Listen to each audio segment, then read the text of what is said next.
Well, let me start with General Brown.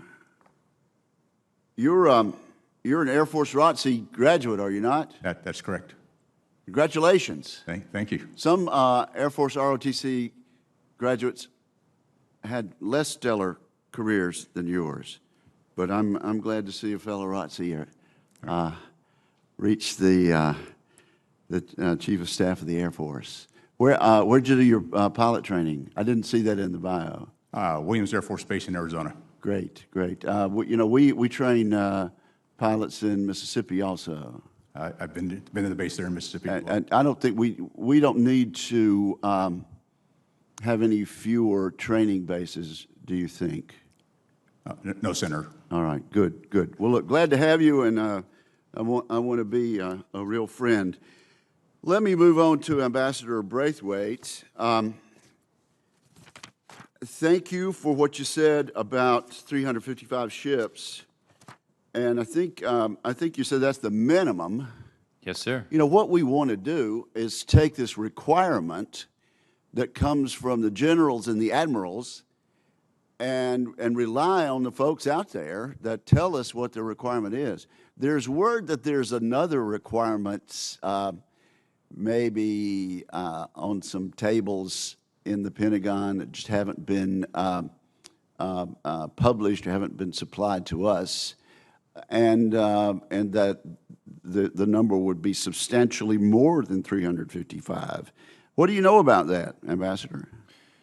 Senator, I understand that OSD is looking into a comprehensive plan. If confirmed, I've not had any insight into that, but if confirmed, I look to a role as being the chief advocate to build a fleet of greater than 355 ships. Well, we need to build a fleet that the top military brass, admirals and generals, that are tasked with keeping our country safe, tell us is needed, the minimum requirement that's needed. And I think that's what we've done, and we've got great leadership on the committee as a chair and ranking member who feel the same. And you know, we've got a little bit of a dip, and I say this about shipbuilding and also, General, about aircraft manufacturing. We got a little bit of a dip coming from OMB, and a lot of it's a function of the budget that we had to all agree to get a 2-year deal. The way I calculated, and also talking to the Secretary of Defense, an extra $20 billion would restore the curve and get us about where we need to be, combining shipbuilding and aircraft manufacturing. I would just say to my colleagues and anyone listening, our economy has been in the tank, and we've done some things in this Congress that were necessary to get us over the hump, and we found a way to appropriate the money and borrow the money and say we need to do it. In terms of the $3 trillion we've spent on our economy, it strikes me it's a relative bargain to try to come up with $20 billion, only $20 billion, to get us back where we need to be, to where the top military leaders in our country tell us will keep us safe. So I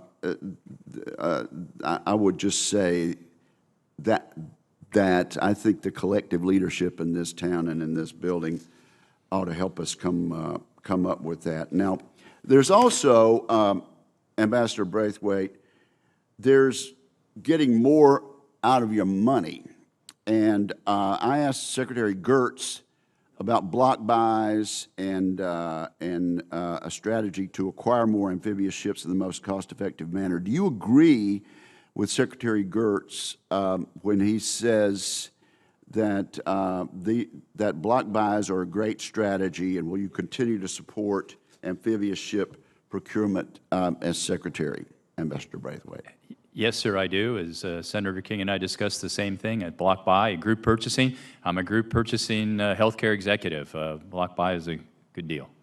Thank you very much. I think this is a mighty impressive panel, Mr. Chairman. Yes, and I certainly agree, Senator Hirono.